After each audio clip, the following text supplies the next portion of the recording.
വിവാദങ്ങൾ സൃഷ്ടിച്ചവരാണ് വിവാദങ്ങളെ സംബന്ധിച്ച് ഉത്കണ്ഠപ്പെടേണ്ടത്. തുടക്കം മുതൽ തന്നെ ഞാൻ സൂചിപ്പിച്ചിരുന്നു, ഈ തിരഞ്ഞെടുപ്പിൽ ഞങ്ങൾ ചർച്ച ചെയ്യാൻ ആഗ്രഹിക്കുന്നത് നാടിൻ്റെയും ജനങ്ങളുടെയും പ്രശ്നങ്ങളാണ്.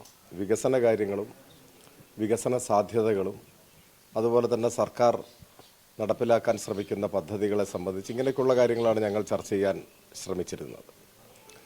ഒരു തെരഞ്ഞെടുപ്പിൽ ജനാധിപത്യപരമായ ഒരു സംവാദം അർത്ഥപൂർണമാവുക അങ്ങനെയാണ് വികസിക്കേണ്ടത്. എന്നാൽ വിവാദങ്ങൾ ഉയർത്തിക്കൊണ്ടുവരാനുള്ള ശ്രമം നല്ലതുപോലെ പല ഭാഗത്തു നിന്നും ഉണ്ടായിരുന്നു. അതൊന്നും പക്ഷേ ഞങ്ങളെ അങ്ങനെ ബാധിച്ചിട്ടില്ല. ഞങ്ങൾ ജനങ്ങളുമായി സംവദിച്ചത് മുൻപ് പറഞ്ഞ കാര്യങ്ങൾ തന്നെയാണ്. അപ്പോൾ നിങ്ങൾ സ്ഥാനാർത്ഥി പര്യടന പരിപാടികളിലൊക്കെ വന്നിട്ടുള്ളവർക്കറിയാം, ഏതെങ്കിലും തരത്തിലുള്ള വിവാദ പ്രസ്താവനകളോ വ്യക്തിപരമായ അധിക്ഷേപങ്ങളോ ആരോപണങ്ങളോ ഞങ്ങളുടെ ഭാഗത്തൊന്നും ഉണ്ടായിട്ടേയില്ല. അപ്പോൾ വലിയ നേതാക്കന്മാരെല്ലാം വരുമ്പോൾ സ്വാഭാവികമായിട്ടും നാട് പ്രതീക്ഷിക്കുന്നത് ആരോഗ്യപരമായ ഒരു വികസന സംവാദം അല്ലെങ്കിൽ ഒരു രാഷ്ട്രീയ സംവാദമായിരിക്കും ജനങ്ങൾ പ്രതീക്ഷിക്കുന്നത്.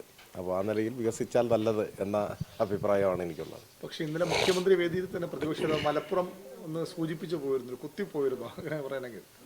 ആ തിരുവനന്തപുരത്തെ പ്രോഗ്രാമിൽ, സമസ്തയുടെ പ്രോഗ്രാമിൽ മലപ്പുറത്തെ പറ്റി മുഖ്യമന്ത്രിയും മുത്തുക്കോയ തങ്ങളും പ്രതിപക്ഷമുള്ള പരിപാടിയായിരുന്നു. പ്രതിപക്ഷ മലപ്പുറത്തെ പറ്റി പറഞ്ഞ കാര്യങ്ങൾ ഞാൻ ഇപ്പോൾ പറയുന്നില്ല എന്ന് പറഞ്ഞു പോയിരുന്നു.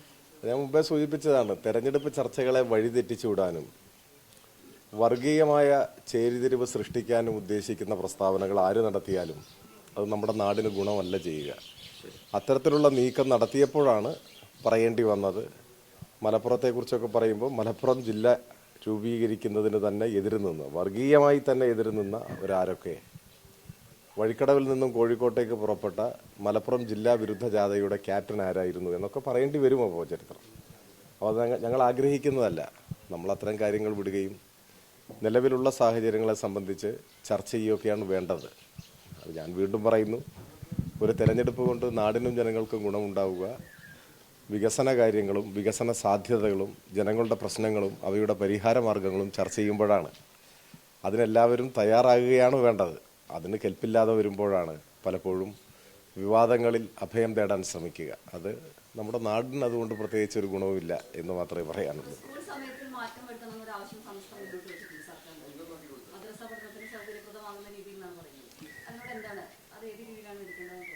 എനിക്കറിയില്ല, ഞാൻ ആവശ്യം എൻ്റെ ശ്രദ്ധയിൽപ്പെട്ടിട്ടില്ല. ഒന്നിപ്പോൾ തെരഞ്ഞെടുപ്പിൻ്റെ ഒരു സമയമായതുകൊണ്ട് എല്ലാ കാര്യങ്ങളും അങ്ങനെ നമ്മുടെ ശ്രദ്ധയിലുണ്ടാവില്ലല്ലോ.